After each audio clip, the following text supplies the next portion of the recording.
Assalamu alaikum, bienvenue. La dernière fois, nous avions parlé du grand super-héros qui porte bien son prénom Abdullah, Abdullah ibn Abbas. S'il fallait retenir peu de lui alors que c'était une énormité, retenons qu'il était le cousin du prophète alayhi salam, Abu al-Ummah, c'est-à-dire l'érudit de la communauté, et qu'il était un océan de science. Notre super-héros du jour n'est autre que le beau-frère du prophète alayhi salam, fils de Omar ibn al-Khattab, savant, riche et ascète. Alors, qui est donc ce compagnon qui arrive à réunir toutes ces qualités? Il s'agit bien sûr de Abdullah ibn Omar. Il s'est converti avec son père à la Mecque, alors qu'il était encore enfant, et il a immigré à ses côtés vers Médine. Malgré son jeune âge, il était doté d'une maturité et d'une sagesse rares. Cette maturité le poussait à vouloir participer activement à l'élévation de la parole d'Allah sur terre. Pour preuve, il se présenta dans les rangs de l'armée musulmane pour participer à la bataille de Badr. Mais le prophète alayhi salam le renvoya, du fait de son jeune âge. Et il a recommencé à se présenter pour la bataille d'Uhud. Et à nouveau, il a été renvoyé. Mais en l'an 5 de l'Hégire, il lui a été permis de participer à la bataille des tranchées.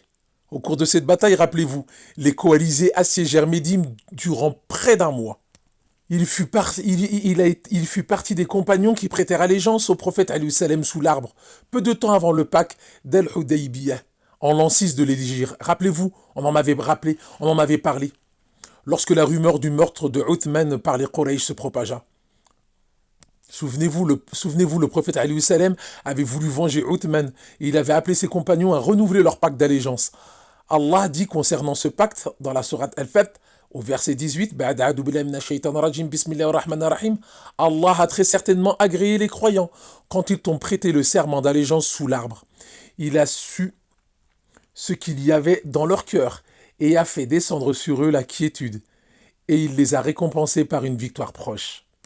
Abdullah ibn Omar est considéré comme l'oncle des musulmans, car sa sœur n'est autre que Hafsa, l'épouse du prophète alayhi salam, et l'une des mères des croyants.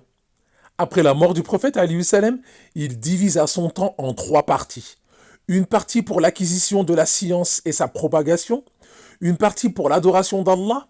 Abdullah ibn Omar priait toutes les nuits, depuis que sa sœur Hafsa lui rapporta la parole du prophète alayhi salam à son sujet. Abdullah est quelqu'un de bien, si seulement il se levait pour prier la nuit. Son élève, Nafi', fut interrogé au sujet de ce que faisait Ibn Omar lorsqu'il était chez lui. Il répondit « Vous ne pourrez pas en faire autant ». Il renouvelait ses ablutions pour chaque prière et occupait son temps entre les prières avec le livre d'Allah. Nous avions donc dit qu'il partageait son temps en 3 parties. La 3e partie, elle était pour la participation aux conquêtes musulmanes. Il participa à la conquête du Cham, de l'Irak, de l'Égypte et du Maghreb. Abdullah était célèbre pour son suivi scrupuleux de la sunna du prophète alayhi salam.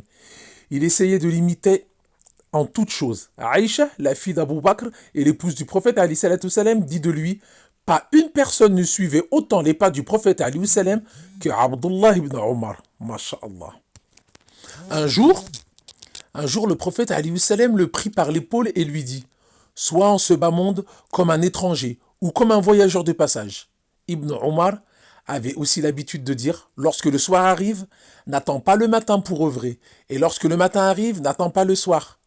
Profite de ta santé avant que tu ne tombes malade, et profite de ta vie avant ta mort. » Il mit en pratique cette recommandation prophétique au point de devenir célèbre pour son énorme générosité et son détachement vis-à-vis de ce bas monde. Les richesses n'avaient aucune valeur à ses yeux. C'est pour cela qu'il les distribuait sans compter. Un jour, alors qu'il était en voyage vers la Mecque, avec l'un de ses compagnons, ils rencontrèrent un berger. Abdullah lui dit alors « Vends-moi une de tes bêtes. » Le berger lui dit « Je suis un esclave et les bêtes appartiennent à mon maître. » Abdullah, voulant tester son honnêteté, lui dit « Dis à ton maître qu'elle a été mangée par un loup. » Le berger répondit « Et qu'en est-il du regard d'Allah qui me voit ?»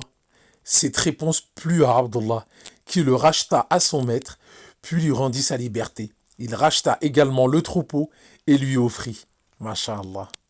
On rapporte d'ailleurs que durant sa vie, Abdullah aurait affranchi plus de 1000 esclaves. Allahu Akbar. Allez, il y en a tellement à raconter sur lui, radiyallahu anhu, que j'en laisse pour le prochain épisode, Inch'Allah. Assalamu alaikum wa rahmatullah.